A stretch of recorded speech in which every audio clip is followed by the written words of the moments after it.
Welcome to Creative Minds. Today we're with one of the jury members of the film festival in Thiruvananthapuram, and Demy Geroe. She was a festival director at the Brisbane International Festival. Tell us about your role with the Brisbane Festival. You used to be the director. Yes, Yeah. well, I was the inaugural artistic director and then the director for 18 years, so it involved the whole spectrum of work, all the sponsorship and this kind of thing. But my most important role, of course, was programming, so selecting the films. Okay. You were with the festival for 18 years. So tell us about the journey the festival has made to when you left the organization. Well, it was a very interesting time. When we first started in Brisbane, Brisbane isn't known for its film culture. Sydney and Melbourne, well really Melbourne in Australia is the biggest city for film culture. So that was our challenge. There were many films that would go into general release but they wouldn't come to Brisbane. So the big thing was to find an audience that liked the really serious art house films, the cinephile types of films that you see here at Geroe. But also to draw the others in. So this was the big challenge for us. The other thing was that we focused right from the beginning on Asia Pacific cinema. It wasn't the only thing we screened every kind of cinema, just as here, but we had a major focus on the Asia Pacific because of course we are in the region. And this was something that the audiences found quite new. At the time, I think in our very first film we screened, for example, Zhang Yimou's Raise the Red Lantern. So this was the time when this film first came out. So East Asian cinema was probably more popular with our audiences initially. And the challenge was to develop an audience that liked cinema across the board. And of course, it was actually our fastest growing area. The audiences did learn to really appreciate and love the films. Okay. And tell me what cinema means to you, because you've worked so closely with cinema people and organizing festivals. What does cinema mean to you? Well, I come from a background where my mother was a musician, and so in our house cinema wasn't a big thing, but the films that I went to when I was very young were very serious art house films. We didn't have television because my mother didn't believe in it, so we always saw, I mean, earliest films I remember seeing were Visconti and Tarkovsky when I was at school. So it was always a very serious thing to me. To me, it's always been a really strong art form. So for me, although I now have learnt to embrace many areas of cinema, this was the area that I came from. And also I like films that deal with social issues and really have some kind of heart and impact on you. On the other hand, I'm also very keen on experimental film because I suppose that's closest to the art world. How did your interest in Asian cinema grow, and is that a phenomenon in Australia? You don't really think of Malayalam films being appreciated in Australia, but you've had a retrospective of Malayalam. After Kerala did the 75 years of Kerala cinema here, I happened to be here that year and I was so excited by it that I thought that it would be a really good thing to bring to Australia, and people were quite excited by it. It's true that Asian cinema is not, it's certainly not the mainstream cinema audience's taste, but there's a small select audience that really follow all the Asian directors, and they know more about it than I do. They're following every film, and they really want to see the latest film from whoever it is. When Adur came to Brisbane, it was sell-out audiences. Wow. People were really excited to see his last film. Wow. And yeah, people do really go to the cinema for these films. An Adur film, for example, even by Kerala standards, it's quite intense and difficult to understand even to a Malayali audience. It's slower, and the theme, it's made in a slower way. The dialogue is minimal. How do audiences in Australia relate to it? How do you relate to it? Well, this is the kind of cinema that I like, wherever it comes from. I mean, Jia Zhangke from China, these are the kinds of films, Simon Liang, these are the kinds of films that I personally appreciate, and the kind of films that I introduce to our audiences, and they did respond. On the other hand, I teach Asia Pacific cinema at a film school at the moment for second-year university students, want-to-be filmmakers. And they find it very difficult at first. Okay. In their second year, they're quite baffled. By the end of the semester, it's interesting to me, whichever film they write about becomes their favourite film because they've watched it several times and start to learn to understand it. But a first viewing for non-cinephiles can be very baffling.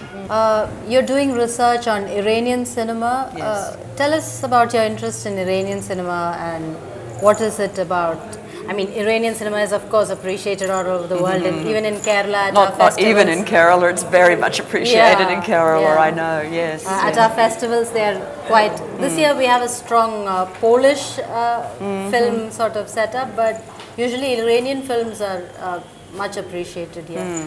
But where you come from, tell me how Iranian films work for you. And since you're doing research in Iranian cinema. As far as my research has gone, what's interesting to me was the very first time I was invited to Iran. It was just after the September attacks. And I wanted to do something about the Middle East because there was suddenly an incredible rise of intolerance in Australia against Muslims. And I thought it would be interesting to do a focus on films that just showed everyday life, and so of course I had to go to Iran because this was the biggest cinema in the region. And the audience seriously embraced them, but for me what was so interesting was that I didn't understand the industry model. I mean, when I come to India, from my own experience in Australia, I understand roughly how it works, and I was very intrigued by how the filmmakers work within the system, how they get public funding, how they manage to export their films when they're not able to be screened in Iran. So this was so intriguing to me.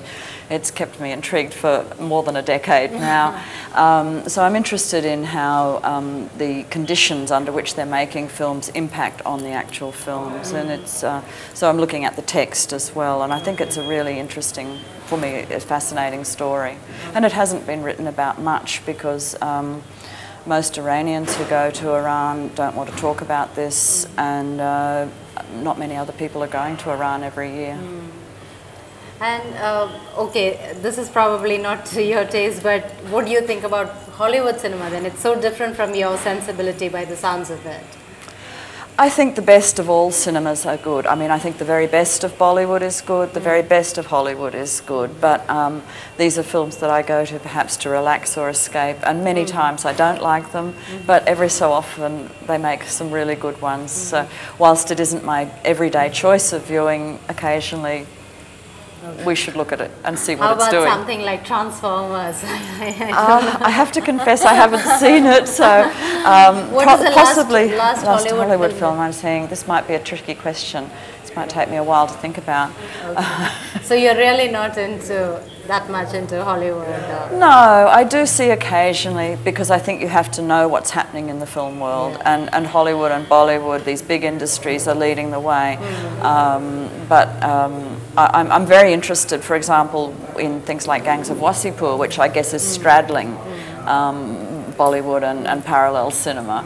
This is a really interesting development for me, and what's interesting to me is that Australian audiences, younger audiences, can go with this. I've shown these films to my students and they immediately like them, and for me they're really interesting as well. I mean, Dev D, these kinds of films I think are quite fascinating.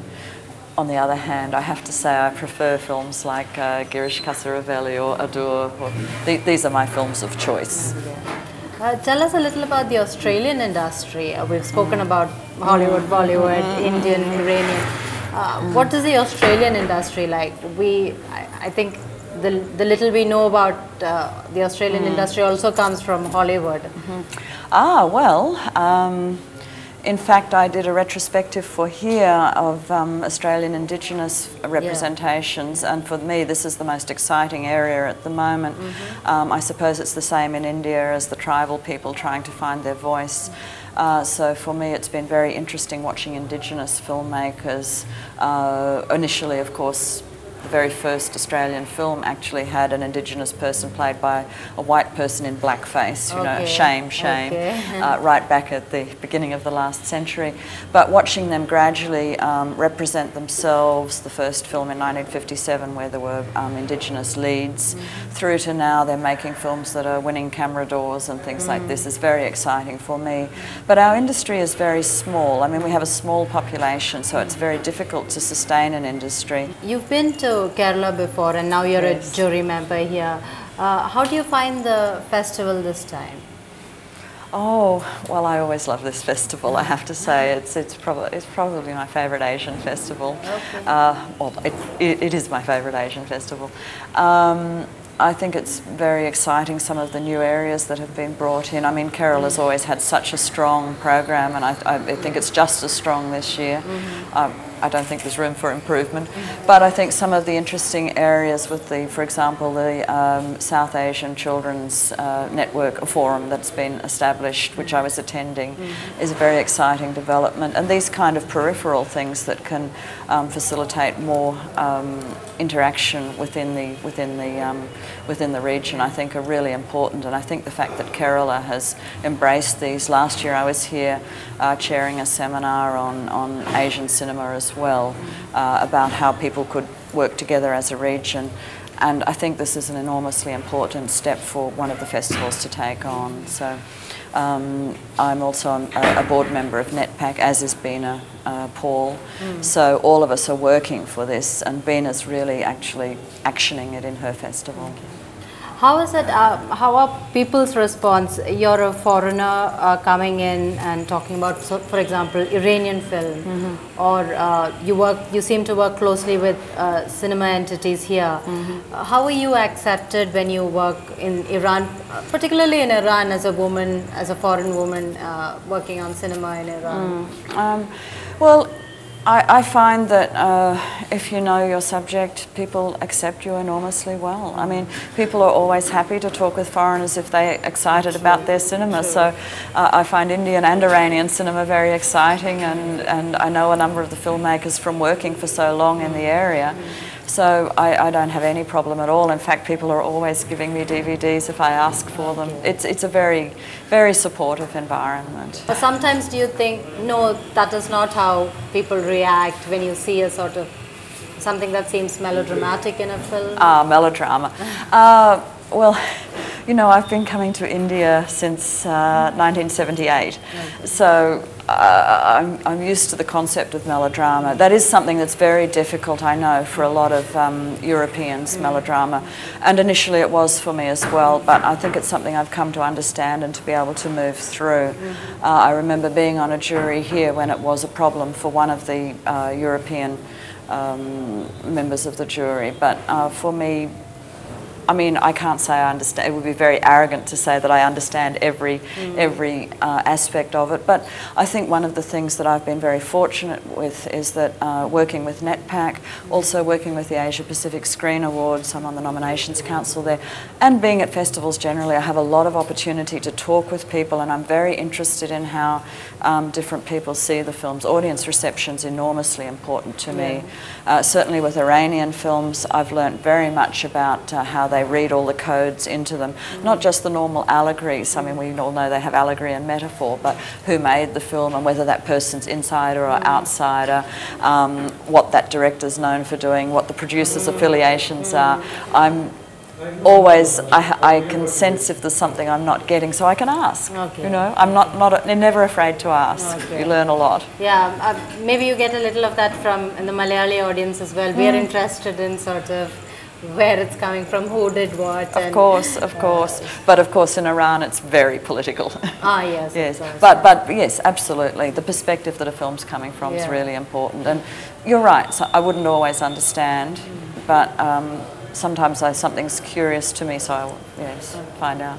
So what you're doing now, and you're no longer the director? No. So what you're doing now and what's next? Well, I'm having a very exciting time at the moment. I'm doing this Iranian research, which I have probably another year or so to do. But I'm also running this Iranian Film Festival, which takes about 4 months of the year. Where is the Iranian festival? It's in 5 Australian capital cities, so we travel it around. I work with the Asia Pacific Screen Awards. I'm a nominations council member, but it takes a lot of my time. Because I'm on the board with NetPAC, I try to do some activities for NetPAC. I know teach at Griffith Film School. And I do a little bit of curating here and there, and a little bit of writing. Renaissance woman. Oh well, I wish, but I have a lovely life. Okay. Well, we wish you luck with all your projects, and we look forward to seeing your choice and the jury's choice at the festival. It will be the jury's choice, yes. Thank you, Anna. It's been lovely talking with you. Nice talking with you. Thank you.